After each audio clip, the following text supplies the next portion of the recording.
एक ऐसा झील जो जब गर्मियों के मौसम में सूखता है तब उस झील में केवल इंसान के कंकाल ही कंकाल दिखाई देते हैं। आखिर कौन है वो लोग, वहां कैसे पहुंचे और क्या हुआ था उनके साथ, जिस रहस्य का पता लगाना वैज्ञानिकों के लिए भी बिल्कुल आसान नहीं था। चलिए इन सारी चीजों को समझने का प्रयास करते हैं।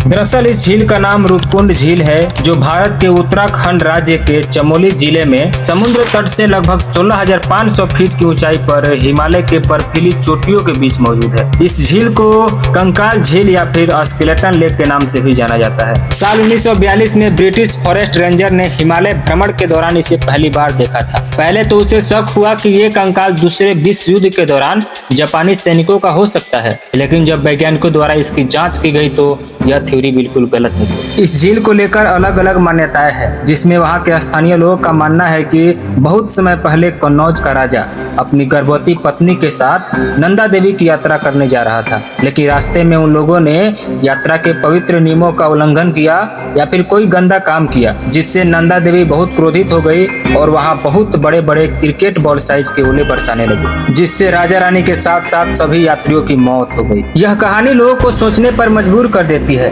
क्योंकि सच में वहां मौजूद कुछ कंकालों के सिर पे गहरे चोट के निशान है, जो स्थानीय लोगों के इस कहानी को सार्थक बनाती है। लेकिन जब 2004 और 2019 में डीएनए और रेडियो कार्बन टेस्ट हुआ, तब वैज्ञानिकों द्वारा मिलने वाला जवाब स्थानीय लोगों के इस कहानी पर अंकुश लगाने वाला था।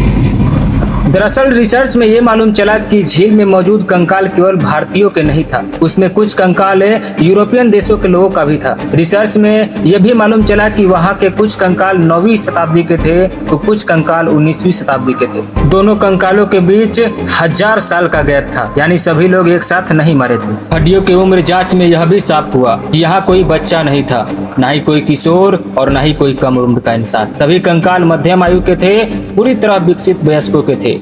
मतलब यह कोई पारिवारिक या सामान्य यात्रा नहीं था, बल्कि चुने हुए लोगों का एक खतरनाक सफर था।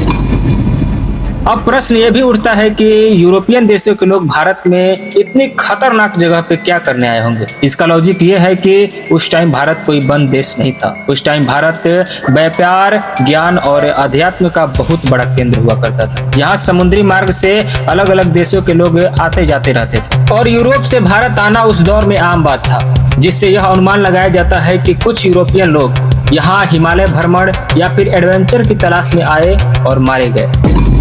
अब वैज्ञानिकों द्वारा यहाँ मृत्यु के क्या क्या कारण बताए गए हैं, चलिए जानते हैं। कुछ मान्यता के अनुसार यहाँ युद्ध हुआ होगा और बहुत लोग मारे गए होंगे, लेकिन जांच में किसी भी कंकाल पर तलवार, भाले या फिर गोली के निशान नहीं मिले। कुछ मान्यता के अनुसार यहाँ भयानक बीमारी, महामारी फैला होगा, लेकिन जांच में हड्डियों पर किसी भी प्रकार के संक्रमण रोग के निशान नहीं मिले। कुछ मान्यता के अनुसार यहाँ भारी भूकंप आया होगा या फिर यहाँ के पानी में जहर हो सकता है, लेकिन जांच में ना तो किसी भी हड्डी पर टूटने के संकेत मिले हैं और न ही यहाँ के पानी में जहर का कोई प्रमाण मिला है। अब मुख्य ऐसी मान्यताएं जो वैज्ञानिकों को भी कुछ हद तक संतुष्ट करती है और स्थानीय लोगों के मत को भी मजबूती देती है, और वो मान्यताएं है बेहद भीषण ओलावृष्टि। हाँ, जिसमें जांच में सभी तो नहीं लेकिन बहुत से कंकालों के सिर पर गहरे चोट के निशान मिले हैं, जिससे वैज्ञानिक भी इस भीषण ओलावृष्टि वाले प्राकृतिक मान्यता पर ज्यादा जोर देती है। लेकिन सवाल आज भी पूरी तरह से खत्म नहीं हुई है। आज भी